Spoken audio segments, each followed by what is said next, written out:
langsung undang dengan kula katur Bapak Presiden Jokowi ugi Bapak Yusuf Kalla. Punten menika nembe kula aturaken senangsa Bapak Yusuf Kalla sampun purna. Menika ingkang nganggit sampun dangu tanggal 12 Juli 2018.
Surakarta kang nyata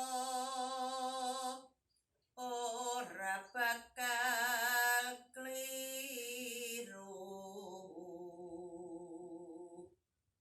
Presiden Indonesia madhep mantep kolong gilik hanya wiji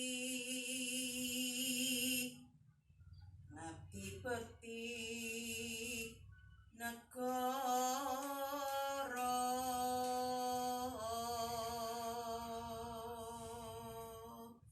Semanten Bapak nyuwun pangapunten menawi mboten rena ing nggale.